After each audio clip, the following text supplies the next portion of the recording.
अस्सलामुअलैकुम, मैं हूं Tahira Furqan from traditional cakes. उम्मीद है आप सब खैर खैरियत से होंगे। मैं भी अल्हम्दुलिल्लाह बिल्कुल ठीक हूं। तो भाई ये जो आप लोग स्क्रीन पर देख रहे हैं ना, एक छोटा सा टॉप्स, इसकी स्टोरी मैं आप लोगों को आगे वीडियो में सुनाऊंगी। तो भाई स्टोरी के साथ कनेक्ट रहने के लिए मेरी वीडियो को पूरा लाजमी देखिएगा और भाई लाइक भी किया करें और प्लीज़ कमेंट ज़रूर करके मुझे बताया करें कि मेरी कौन सी बातें आप लोगों को अच्छी और इंटरेस्टिंग लगती हैं। तो भाई मेरी तो ये आप लोगों से रिक्वेस्ट है कि हर जो मैं स्टोरी आप लोगों को सुनाती हूँ उसमें प्लीज़ मुझे एक कमेंट करके लाजमी बताया करें कि आपकी ये बात बड़ी इंटरेस्टिंग लगी। तो आ जाते हैं अपनी रेसिपी की तरफ। रेसिपी बनाने का मेन कंसर्न ये था कि भाई मैंने ये सोचा कि अभी कुछ टाइम पहले मैंने आप लोगों को बेंटो केक के हवाले से एक डिटेल वीडियो शेयर की थी, लेकिन चूंकि उस डिटेल वीडियो में मैंने बेंटो की कस्टमाइजेशन बताई थी, बेंटो का वेट बताया था, हम बेंटो में क्या क्या वेरिएशंस कर सकते हैं, ये सारी बातें बताई थी, लेकिन मैंने आपको बेंटो का स्पंज बनाना नहीं दिखाया था। तो मैंने आज डिसाइड किया कि जो लोग बेंटो की तरफ आना चाहते हैं तो यकीनन वो पहला स्टेप स्पंज की तरफ जाएंगे। तो भाई यहाँ हम बना रहे हैं बेंटो का स्पंज और इसकी जो डिटेल इंग्रेडिएंट्स होंगे वो मैं आप लोगों को डिस्क्रिप्शन बॉक्स में लिख दूंगी पूरी मेजरमेंट के साथ। कोशिश ये करूँगी कि वीडियो में भी आप लोगों को साथ के साथ थोड़ा सा गाइड करती जाऊँ और जो उसकी मेजरमेंट है वो डिस्क्रिप्शन में ऐड कर दूँगी। तो भाई यहाँ पर हम जो बना रहे हैं बेंटो केक का स्पंज, इसका फ्लेवर है पाइनएप्पल। आप पाइनएप्पल बना सकते हैं सिर्फ वैनिला का एसेंस भी यूज़ करके, लेकिन मेरे पास चूँकि पाइनएप्पल एसेंस था तो मैंने पाइनएप्पल एसेंस यूज़ करना है। तो यहाँ पर मैंने एक अंडा यूज़ किया है और उसके अंदर मैंने 30 ग्राम्स आइसिंग शुगर ऐड की है। आपके पास अगर घर की पिसी हुई चीनी है तो उसको छान कर यूज़ कर सकते हैं, सेम रिजल्ट आएगा, सेम क्वान्टिटी में आपने यूज़ करनी है। उसके बाद मैंने इसमें ऐड किया 20 ग्राम्स ऑयल और थोड़ा सा पाइनएप्पल एसेंस। आप चाहे तो इसमें वैनिला एसेंस ऐड कर लें।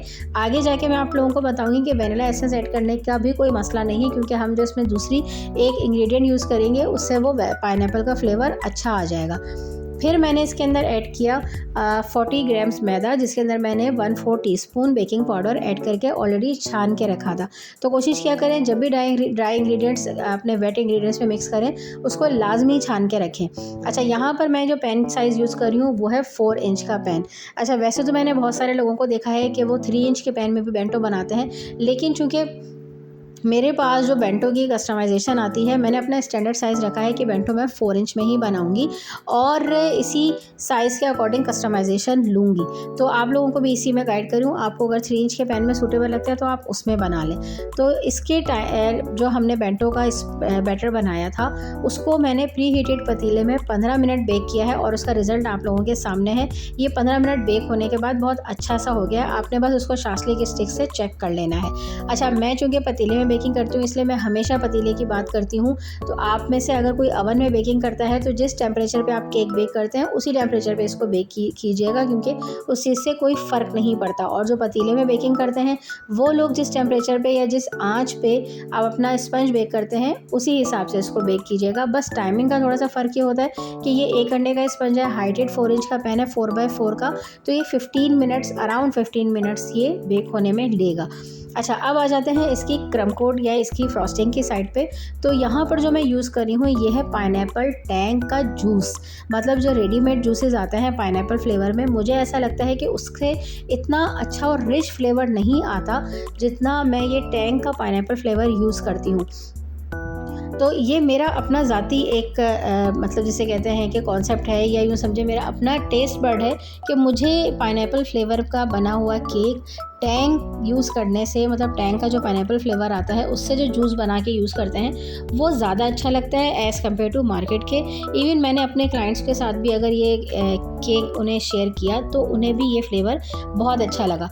आप लोगों को अगर ये लगता है कि रेडीमेड जो बाज़ार से बने बनाए मिलते हैं जूसेस पाइनएप्पल फ्लेवर के, आप वो भी यूज़ कर सकते हैं, लेकिन मुझे ये थोड़ा सा बजट फ्रेंडली भी लगता है। और मेन चीज़, मतलब मैं कहती हूँ कि being as a home based baker हमारे लिए मेन चीज़ होती है टेस्ट और क्वालिटी। अगर टैंग का पाइनएप्पल जूस को बना के अच्छा टेस्ट आ रहा है तो मैं उसी की तरफ जाऊँगी, और अगर मुझे कभी फील होगा कि भाई मैं पाइनएप्पल का रेडीमेड जूस का डब्बा लेके बनाऊँगी तो मैं यकीनन उसकी तरफ जाऊँगी। तो ये आप लोगों को सिखाने की एक बात है कि जो बिगनर्स हैं अगर उन्हें बजट फ्रेंडली के अकॉर्डिंग काम करना है तो ये फ्लेवर वो अपनी लिस्ट में लाजमी ऐड करें। एक तो ये कॉस्ट भी इसकी कम आती है, दूसरा फिर ये कि बजट फ्रेंडली होने की वजह से लोग आपसे डिमांड भी ज़्यादा करेंगे, क्योंकि ज़ाहिर है बेंटो है, साइज़ छोटा है, तो आप कम प्राइस में दे सकते हैं और उसके बाद आपके क्लाइंट्स भी बन जाते हैं। अच्छा, तो भाई ये तो हो गई हमारी बेंटो केक की बात और उसके क्रम कोड। अब आगे जो डिज़ाइन बनना है वो आप लोग देखते जाएंगे स्क्रीन पे। और मैं आप लोगों को बता दूं, वैसे तो ये बेंटो केक था, लेकिन जब इसका फाइनल बना लुक तो ये इतना बड़ा हो गया था केक कि ये मेरे 6 इंच के बोर्ड पर भी नहीं आ रहा था। वरना मोस्टली मेरे बेंटो केक के बाद इतनी जगह होती है कि मैं उसमें कुछ लेटर्स वगैरह लिख देती हूँ। ओके जी, अब आ जाते हैं अपनी स्टोरी की तरफ। वो जो टॉप्स की स्टोरी थी, तो भाई टॉप्स की स्टोरी ये थी कि कुछ टाइम पहले मैं एक सैलून गई, जबकि मैं वहाँ कोई तकरीबन 5-7 साल से जा रही हूँ। मैं एक बात आप लोगों को यहाँ बताऊँ, मैं उस सैलून गई और मेरे पास उस सैलून का नंबर नहीं था। ये बात इसलिए बता रही हूँ कि जब वीडियो में आप आगे बात सुनेंगे ना, तो आपको कनेक्शन इसका महसूस होगा। तो हुआ कुछ यूँ कि जब मैं वहाँ गई तो मैं सर्विसेज करवा रही थी, तो ड्यूरिंग सर्विसेज ज़ाहिर है मैं तो फ्री थी, मेरी सर्विसेज हो रही थी, तो मैंने क्या किया कि मैंने अपना फ़ोन निकाला और अपनी वीडियोस एडिट करने बैठ गई। तो मुझे वहाँ की एक वर्कर ने पूछा, अच्छा आप केक बनाती हैं? मैंने कहा जी मैं केक तो बनाती हूँ, लेकिन मैं वीडियोस भी बनाती हूँ। मैंने रिसेंटली अपना यूट्यूब का चैनल खोला है, तो ये उसकी वीडियो एडिट कर रही हूँ। तो वो उन्हें इतना इंटरेस्ट हुआ, वो मेरा फ़ोन लेके अपनी ऑनर के पास गई और उन्हें बाकायदा उन्होंने दिखाया। तो उनके ऑनर मुझे कहने लगी कि तुम ना मुझे व्हाट्सएप कर देना अपना चैनल का लिंक, मैं सब्सक्राइब करूँगी। यार ये तो बहुत अच्छे अच्छे केक्स बनाए हुए हैं तुमने और वीडियोज़ भी अच्छी लग रही है। मैंने कहा जी चैनल बस रिसेंटली खोला है, मैं आपको लिंक शेयर कर दूंगी। अब मैंने उससे बोला, मैंने कहा यार मेरे पास आपका नंबर नहीं है। तो पहले तो वो हैरान हुई, कहती यार हैरत है, तुम इतने अरसे से आ रहे हो, तुम्हारे पास मेरा नंबर नहीं है, चलो मैं तुम्हें अपना कार्ड दे देती हूँ। अच्छा, अब ये मैंने आपको कहानी का एंड पार्ट बताया है। अब जो कहानी का पहला हिस्सा है वो आप लोग ज़रा गौर फरमाएं। हुआ क्या कि जब मैं सर्विसेज लेके घर आ गई तो मैंने अपने मतलब शीशे में देख रही थी, तो मैंने महसूस किया कि मेरा एक टॉप्स गायब है। मतलब मोस्टली मैं अगर सर्विसेज के लिए सैलून जाती हूँ तो अगर मैंने गोल्ड पहना होता तो मैं उतार के जाती हूँ, लेकिन चूंकि ये ऐसा टॉप्स था कि ये उतारना मुझे मुनासिब नहीं लगा। मैंने कहा मतलब ये तो इतना अच्छा इसका स्टॉपर है, नो स्पिन वाला है, इसको ज़रूरत नहीं है उतारने की। खैर भाई, मैं जब सैलून से वापस आई तो मुझे टॉप्स नहीं दिखा अपने कान में। तो मैंने अपने हस्बैंड को बताया, हम लोग खैर पूरे घर में ढूंढ रहे थे, हमें नहीं मिला। तो मेरे हस्बैंड ने मुझे बोला कि तुम एक काम करो, उन्हें मैसेज करके पूछ लो, शायद सैलून में कहीं गिर गया होगा, वो रख लेंगी। अब मैं इतनी मतलब यूँ समझे शर्मिंदा थी, मैंने कहा यार मतलब मेरी गलती है, मैं उन्हें मैसेज करके पूछूँ, मतलब अगला बंदा कहीं खुदा ना खास्ता ये सोचे कि यार आप हमें इल्ज़ाम लगा रही हैं, आप क्यों ले पहन कर आए। खैर भाई, मेरे हस्बैंड कहने लगे नहीं देखो ऐसा नहीं होता, तुम उन्हें मैसेज करके पूछ लो, अगर नहीं होगा तो वो आगे से मना कर देंगी। मैंने कहा अच्छा ठीक है। मुझे 1% उम्मीद नहीं थी। मैंने अपने हस्बैंड से कहा कि भाई छोड़े रहने दे, इन्ना लिल्लाह इन्ना राजिऊन पढ़ लेते हैं। अब घूम होने वाली चीज़ थी, घूम हो गई। और मैं आप लोगों को इस टॉप्स की स्टोरी बताऊं, ये मेरे पास तकरीबन कोई 15-18 साल पुराना टॉप्स था। जिन दोनों मैंने पहली बार अपने कान में टॉप्स पहने थे, ये उस वक्त का लिया हुआ टॉप्स था, तो मुझे ये बहुत अजीज़ था। तो खैर मैं तो बिल्कुल डिसहार्ट होकर बैठ गई थी। तो मेरे हस्बैंड ने मुझे कहा कि तुम उन्हें मैसेज करो। अब जो आप लोगों को मैंने एंड पार्ट बताया था ना कि मैंने नंबर कैसे लिया, तो वो इतना ड्रामेटिक सीन था कि उन्होंने मेरे चैनल की वजह से मुझे अपना नंबर दिया, वरना मेरे पास उनका नंबर भी नहीं होता और यकीनन मैं उनके सैलून जाके कभी भी नहीं पूछती। तो खैर मेरे पास नंबर था, मैंने कार्ड निकाला, मैंने उनको मैसेज किया, मैंने कहा देखिए मैं भी आपके पास सर्विस करवाने आई थी, मेरा ये टॉप्स ना गिर गया है, तो आप देख लीजिएगा, अगर आपके सैलून में कहीं दिख जाए ना, आपको नज़र से गुजरे, तो बस उसको रख लीजिएगा। तो उन्होंने पूछा गोल्ड का था? मैंने कहा जी गोल्ड का था, अगर मिल जाए तो मसला रख लीजिएगा, वरना कोई मसला नहीं है। तो खैर विदिन 5 मिनट्स उनका मेरे पास मैसेज आ गया।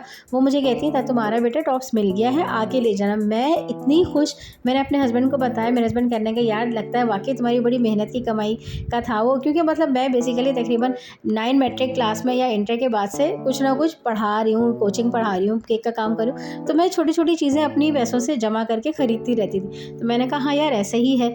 अब मैंने उस दिन जाना था हमने एक फैमिली इवेंट में, तो मैं उस वक्त तो नहीं गई।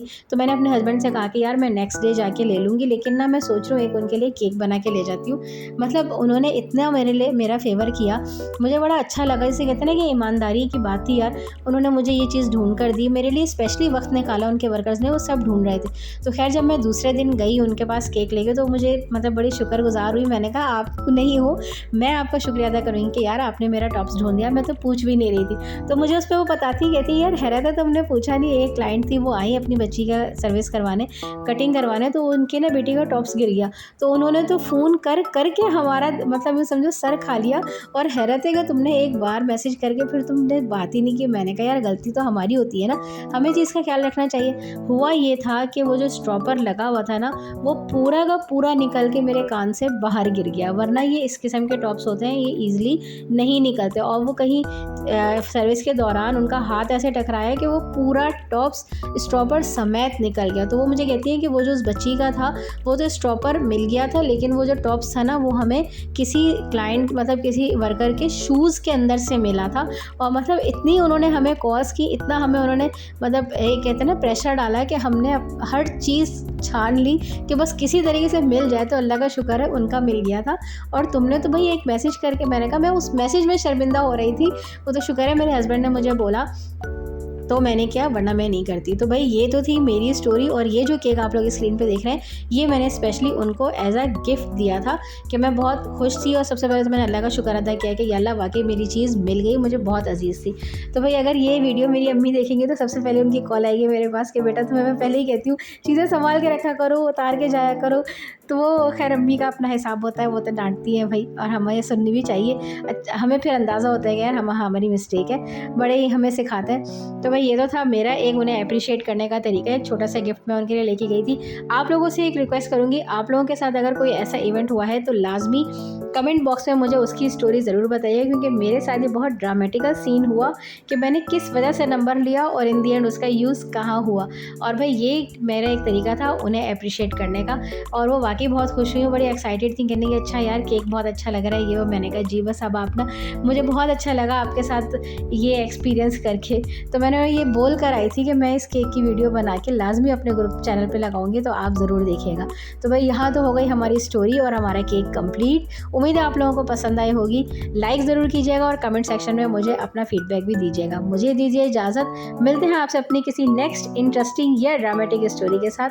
तब तक के लिए अल्लाह हाफ़िज़।